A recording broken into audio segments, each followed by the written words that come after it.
आज की वीडियो में बात करने वाला हूं कि सीटेट क्या होता है और क्यों ज़रूरी होता है। सीटेट, जिसे हम सेंट्रल टीचर एलिजिबिलिटी टेस्ट या केंद्रीय शिक्षक पात्रता परीक्षा के नाम से भी जानते हैं, एक राष्ट्रीय स्तर की परीक्षा है जिसे CBSE यानी कि सेंट्रल बोर्ड ऑफ एजुकेशन के द्वारा कराया जाता है। इस परीक्षा के माध्यम से कक्षा 1 से 8 तक के बच्चों को पढ़ाने वाले शिक्षक की भर्ती कराई जाती है। वहीं बात करते हैं परीक्षा की, तो वर्ष में 2 बार इस परीक्षा को आयोजित कराई जाती हैं। अब चलिए सीटेट पेपर 1 और 2 के बारे में बात कर लेते हैं कि कितने पेपर और कैसे होते हैं। सीटेट परीक्षा में 2 पेपर होते हैं, जिसे हम सीटेट पेपर 1 और सीटेट पेपर 2 के नाम से भी जानते हैं। अगर आप माध्यमिक विद्यालय में शिक्षक बनना चाहते हैं जो कक्षा 1 से 5 तक के बच्चों को पढ़ाने का कार्य करते हैं, तो आपको पेपर 1 में आवेदन करना होगा। अगर आप माध्यमिक विद्यालय में शिक्षक बनना चाहते हैं जो कि कक्षा 1 से 5 तक के बच्चों को पढ़ाने के कार्य करते हैं, तो आपको पेपर 1 में आवेदन करना होगा। वहीं अगर आप उच्च माध्यमिक विद्यालय में जो कि कक्षा 6 से 8 तक के बच्चों को पढ़ाना चाहते हैं, तो आपको शिक्षक बनने के लिए पेपर 2 के लिए आवश्यकता होगी और 2 के लिए आवेदन करना होगा। कोई एक शिक्षक दोनों पेपर के लिए एक साथ आवेदन कर सकता है, यह बात तय है। दोनों पेपर की परीक्षा एक ही दिन भी कराई जा सकती है, जिसमें पेपर 1 की परीक्षा फर्स्ट सेटिंग में और सेकंड 2 की परीक्षा सेकंड सेटिंग में कराई जा सकती हैं। यह दोनों परीक्षाएं कंप्यूटर आधारित परीक्षा होती हैं। यह जानने के बाद अब आप सीटेट परीक्षा से संबंधित अन्य महत्वपूर्ण जानकारियों के बारे में जान गए होंगे। अब बात करते हैं कि सीटेट क्या है, सीटेट पास करने के फायदे क्या होते हैं, हर कोई जानता है। अगर आप एक सरकारी शिक्षक बनना चाहते हैं तो सीटेट परीक्षा उसका एक माध्यम है।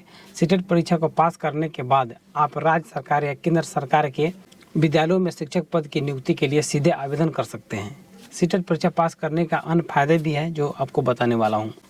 आप केंद्रीय विद्यालयों में आर्मी पब्लिक स्कूल में NBS आर्मी टीचर या DSSB टीचिंग भर्ती में एग्जाम देना चाहते हैं और शिक्षक बनना चाहते हैं, तो आप फॉर्म को भर सकते हैं और ऑनलाइन आवेदन कर सकते हैं। सरकारी केंद्रीय शिक्षक भर्ती हेतु आपके पास प्रमाण पत्र का होना आवश्यक है। एक बार सीटेट एग्जाम पास कर लेने के बाद आप आजीवन शिक्षक भर्ती के लिए आवेदन कर सकते हैं। प्राइवेट विद्यालयों में भी शिक्षक पद के लिए आवेदन कर सकते हैं। वहीं सीटेट परीक्षा पास कैंडिडेट को प्राइवेट विद्यालयों में शिक्षक पद के लिए वरीयता प्रदान की जाती है। अब बात करते हैं सीटेट के लिए योग्यता क्या होती है, तो आपको बता दूं सीटेट का फॉर्म कौन भर सकता है। तो सीटेट परीक्षा के लिए पेपर 1 और पेपर 2 में आवेदन करने के लिए न्यूनतम जो योग्यताएं हैं आपको बताई गई है। और अगर आप सीटेट परीक्षा में आवेदन करना चाहते हैं तो आपके पास शैक्षिक योग्यता होना चाहिए। चलिए पेपर 1 और पेपर 2 से शुरू करते हैं। तो पेपर 1 के लिए आप फॉर्म भरना चाहते हैं तो 12वीं पास होना चाहिए और इसमें 50% अंक होना चाहिए। इसके साथ साथ आपके पास DLED होना चाहिए, तो आप फॉर्म भर सकते हैं। इसके साथ साथ आपके पास ग्रेजुएशन डिग्री होना चाहिए। यदि आप अंतिम वर्ष में है ग्रेजुएशन में, फिर भी आप सीटेट का फॉर्म भर सकते हैं। 12वीं में कम से कम 50% मार्क्स हैं तो 4 वर्ष का bachelor of elementary education BEd भी कर सकते हैं। इसके बाद आप आसानी से आवेदन कर सकते हैं सीटेट के लिए।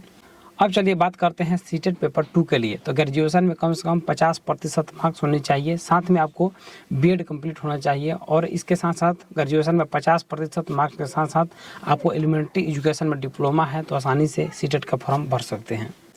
वहीं एज लिमिट की बात करें तो यह बहुत ही महत्वपूर्ण है। एज लिमिट की बात करें तो एज लिमिट आपको न्यूनतम 18 वर्ष होना चाहिए, अधिकतम आयु सीमा निर्धारित नहीं की गई है। कोई भी अभ्यर्थी जितनी उम्र में चाहे सीटेट का फॉर्म ऑनलाइन भर सकता है। इस वीडियो में इतना ही। इस वीडियो में बताया हूँ सीटेट क्या होता है, फॉर्म कैसे भरा जाता है। इस वीडियो समेत कोई भी सवाल हो, सुझाव हो तो कमेंट बॉक्स में बताएं। यदि आप जानना चाहते हैं सीटेट क्या होता है तो वेबसाइट हिंदी.com पर जाइए, यहाँ पर आर्टिकल मिल जाएगा, यहाँ से आप आसानी से पढ़ सकते हैं।